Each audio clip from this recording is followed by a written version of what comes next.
네, 잔매거진 이번 순서는요, 우리 취업준비생 여러분들에게 기업에 관한 아주 자세한 정보를 전해드리는 기업 분석 리포트 시간입니다. 네, 함께 해주실 분 바로 소개해드릴게요. 취업준비생들의 희망 멘토십니다. 잡드림연구소 강민혁 대표와 함께합니다. 어서 오세요. 네, 안녕하세요. 네, 안녕하십니까. 네, 올해 마지막으로 기업 소개해주시는 그런 시간인데 오늘 어떤 기업 준비하셨나요? 네, 일단 오늘은 이제 SK 이노베이션이라는 회사를 좀 소개를 해드릴 텐데요. 네. 제가 직장 생활을 하면서 후회한 게 3가지가 있어요. 예. 3위는 제가 이제 장기적인 비전 없이 삼성에 입사했다라는 거. 그때 좀 후회를 좀 많이 했거든요.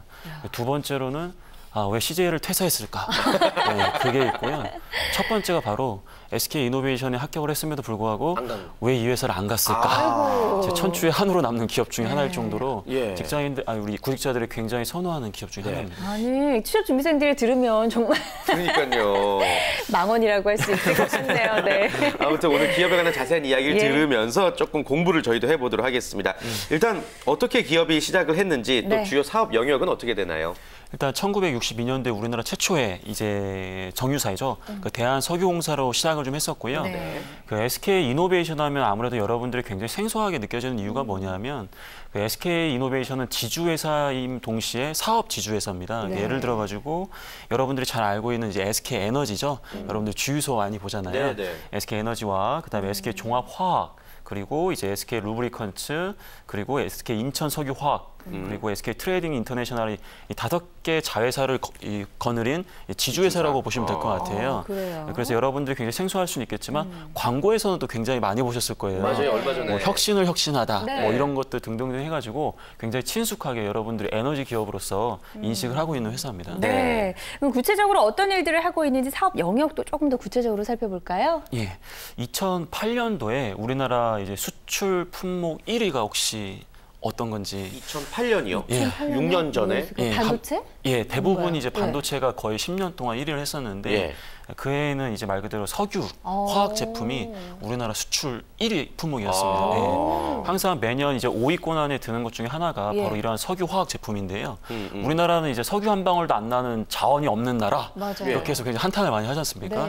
그럼에도 불구하고 2008년도에 SK 에너지가 우리나라도 이제 석유 수출국입니다라는 굉장히 임팩트 있는 광고를 진행을 했었어요. 즉 SK 이노베이션 같은 경우에는 해외에서 이제 말 그대로 원전이라고 하죠. 광구. 이 광구를 개발해가지고 그 원유를 국내에 갖고 와서 그것을 정제한 다음에 석유로 만들어서 그것을 우리나라뿐만 아니라 굉장히 많은 나라에 수출을 하고 있는 그러한 회사라고 좀 보시면 될 것 같아요. 그러니까 이거 외에도 예를 들어서 두 분께서 이제 운전을 하실 텐데 자동차를 오래 탈 수 있는 비법 중에 하나가 어떤 거라고 생각하세요? 자동차를 오래 탈 수 있는 비법. 좋은 재료가 있어야죠. 뭐 연료라든지 뭐 맞습니다. 좋은 연료도 있지만 우리가 이제 뭐 오일을 이제 적정 주기에 따라서 많이 갈아주잖아요. 이제 윤활유 같은 경우에도 SK 루브리컨츠에서 그런 제품들을 많이 만들고 있습니다. 그래서 사실 우리가 이 SK 이노베이션의 회사를 직접적으로 인식하고 있지는 못하지만 사실 일상생활에 우리가 에너지를 얻고 있는 모든 곳에서 사실 이 회사의 제품을 많이 이용하고 있다고 보셔야 될 것 같아요. 그러네요. 굉장히 우리 생활과 또 의외로 밀접한 그런 기업이군요. 기업 문화에 대해서도 한번 살펴볼게요. 안 좋으면 안 좋다고 한번 솔직하게 얘기해 주시고 좋으면 좋다고 또 얘기해 주시고요. 일단 SK 기업 문화, 이노베이션 기업 문화 일단은 자체적으로는 굉장히 좋은 거라고 알려져 있습니다. 물론 제가 직접 이 회사에서 근무한 것은 아니겠지만 지인들을 통해서 이야기를 좀 더 들어본다면 아무래도 안정적으로 사업을 하고 있는 그런 회사다 보니까 분위기가 나쁘진 않아요. 기본적으로 이 정유 사업 같은 경우에는 국가의 이런 정책이라든지 이런 또 장치 산업이기 때문에 신규 업체가 들어가지가 못하거든요. 그러다 보니까 안정적으로 이 지위를 유지하고 있기 때문에 나름 이제 안정적인 수익 구조를 갖고 있고 이러한 부분들이 결과적으로는 사내 분위기를 좋게 하는 아주 이제 큰 원동력이 되고 있는데요. 뭐 야근 제로를 시행하고 있다라든지 뭐 플렉시블 타임제를 쓰고 있다라든지 물론 이거는 이제 그 자체적으로 얘기한 것이지 실제 이게 진행되고 있다라고 보긴 어려울 수도 있어요. 물론 이런 제도가 있음에도 불구하고 단 자율성을 굉장히 중요하게 생각하고 있는 건 맞지만 여러분들이 그 미생 보시면 그 장백기가 처음에 좀 고생을 좀 많이 하잖아요. 뭐 나도 신입사원이 이거 할 수 있는데 왜 난 이거 안 시켜주느냐. 그건 자율이 아니고 자율이라는 것은 책임을 질 수 있어야 되거든요. 그렇기 때문에 뭐 신입사원들이 이 회사에 입사한다고 해가지고 내가 원하는 거 다 할 수 있겠구나. 그런 생각보다도 자기가 뭔가 책임을 질 수 있는 그러한 역량을 갖춘 상태에서는 얼마든지 자신의 아이디어가 제안이 될 수 있고 그런 것들이 실행이 가능한 측면에서 아무래도 좀 유연한 조직 문화를 갖고 있는 점은 틀림이 없는 것 같습니다. 네.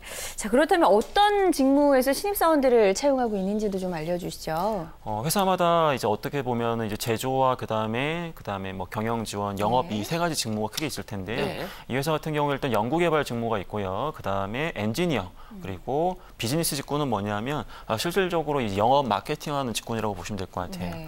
그 외에 이제 경영 지원 직군이 있지만 아까도 말씀드렸지만 장치 산업의 위주가 있고 어떻게 보면 꾸준하게 새로운 제품들을 만들어내는 기업이기 때문에 아무래도 연구개발 분야에 대한 중요성이 굉장히 중요하지 않을까 그런 측면으로 이 직무를 좀 바라보고 있습니다. 네, 좋습니다. 어떤 기사에서는 이제 뭐 영업 손실이 어떤 사업 분야에서 있었다고 하던데 연봉이 뭐 깎이거나 그러진 않죠? 어떻습니까? 이 SK 이노베이션 같은 경우에는 올해 사실 적자가 예상될 정도로 사업이 올해 안 좋은 게 사실입니다. 잘 알고 있겠지만 이제 석유가 뭐 이제 굉장히 내려가고 있고 대외적인 리스크가 굉장히 많은 데다가 신수종 사업이라고 할 수 있는 이 2차 전지 산업이 생각만큼 지금 많은 수익을 걷지 못하고 있는 게 현실이에요. 그러다 보니까 영업이익이 낮아진 건 맞지만 그렇다고 이 회사가 연봉을 깎을 정도냐? 절대 그런 정도의 규모도 아니고요. 그런 회사도 아닌 것 같습니다. 그래서 연봉은 보통 3천 후반대라고 알려져 있는데 지난주에 삼성 디스플레이를 얘기하면서 PS 제도, 그러니까 인센티브가 굉장히 높다라고 했지만 그 삼성 디스플레이 같은 회사 같은 경우에 주기가 있어요. 굉장히 많이 받는 애, 좀 못 받는 애.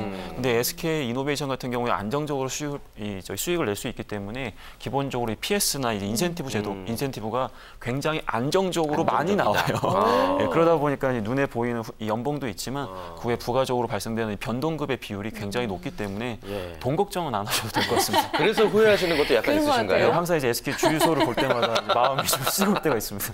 네, 좋습니다. 자, 그렇다면 SK 이노베이션에서는 어떤 인재들을 선호하고 있을까요?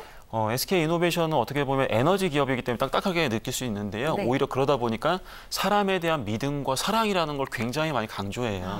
그래서 신뢰를 바탕으로 꾸준하게 도전을 하되 그 안에서 혁신을 찾아가고 자기 분야에서 글로벌 전문가가 되는 약간 이러한 인재상을 좀 갖고 있습니다.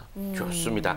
자, 그렇다면 그런 인재상을 여러분들 잘 참고하셔서 이제 2015년 상반기 공채를 준비하셔야 될 텐데 전반적으로 어떻게 진행이 되는지 좀 설명해 주실까요? 일단 올해 하반기죠. 하반기에 이 회사가 채용을 진행하지 않았어요. 아무래도 뭐 내부적인 상황이 있겠지만 이 회사 같은 경우 일단 인턴십을 통해 가지고 정규직 전환되는 비율이 굉장히 높기 때문에 여러분들이 내년 상반기 채용 때 이러한 부분들을 많이 지켜봐야 할 것 같고요. 관건은 이제 SK 최태원 회장님께서 뭐 이제 여러 가지 이슈로 인해서 지금 복역을 하고 계신데 지금 최근 이제 정치권의 상황을 보면은 뭐 이러한 뭐 경제 활성화를 위해서 대기업의 총수들에게 대해서 어느 정도 이러한 좀 가석방이라든지 뭐 이런 것들을 좀 해줘야 되지 않겠냐 이런 움직임이 있어요. 제가 왜 이런 얘기를 하냐면 신입사원의 채용은 사실 굉장히 전략적인 부분이에요. 왜냐하면 기업이 이 정부에게 잘 보일 수 있는 방법은 딱 두 가지인데 첫 번째는 매출을 많이 일으킨 것이 중요하지만 두 번째는 바로 고용 창출이거든요. 그러한 측면에서 만약에 이번에 SK 최태원 회장님의 그런 가석방이나 뭐 이런 게 결정되고 한다면 제 생각에는 뭐 움직임 차원에서 보훈의 차원에서도 어떻게 보면 신규 이런 인력들을 굉장히 많이 확보할 가능성도 있어요. 다만 사업이 이렇게 좋은 건 아니기 때문에 약간 보수적으로 접근할 필요는 있고요. 여러분들이 그런 부분들을 너무 걱정하지 마시고 이 회사를 꿈을 꾸고 있다면 지금부터 좀 차근차근히 좀 준비를 하는 게 필요한 것 같습니다. 네. 자, 그리고 기업별로 자소서도 좀 차별화해야 된다 늘상 이야기를 좀 하고 있는데 SK 이노베이션의 자기소개서는 어떻게 차별화하는 게 좋을까요? SK 이노베이션은 일단 2인이 1팀으로 구성이 돼가지고 그 각자의 자소서를 굉장히 꼼꼼하게 보는 걸로 유명합니다.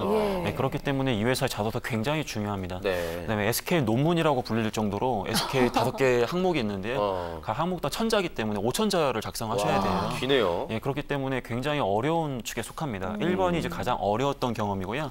2번이 이제 뭐 소속관 관련된 경험, 3번이 이제 창의성 경험, 4번이 도전 경험, 5번이 이제 직무 관련 경험이에요.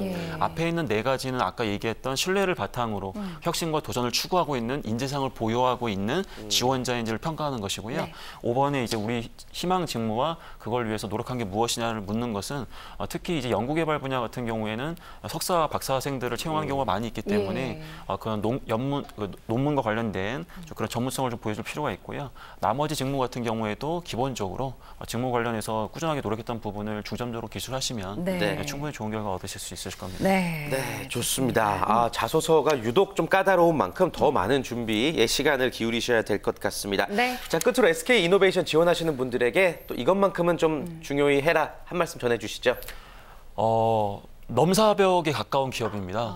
솔직하게 말씀을 드리면. 근데 쫄지 마시고요. 여러분들도 충분히 그런 역량이 있다라고 믿으셔야 돼요. 그렇기 때문에 굉장히 스펙만 많이 볼 것이다 이런 카드라 통신이 굉장히 많은데 그런 부분 걱정하시면 어느 기업도 들어갈 수가 없습니다. 그래서 여러분들이 에너지 분야에서 국가에 일조하고 뭔가 장기적인 비전을 갖고 있다라고 하면 우리 이내화 대표님 말씀처럼 들이대 보셔야 될 것 같습니다. 네, 좋습니다. 네, 오늘 기업 분석 리포트 시간에는요. SK 이노베이션이라는 기업에 대해서 구체적으로 살펴봤습니다. 강민하 대표님 잠시 후 2부에 또 뵐게요. 고맙습니다. 고맙습니다.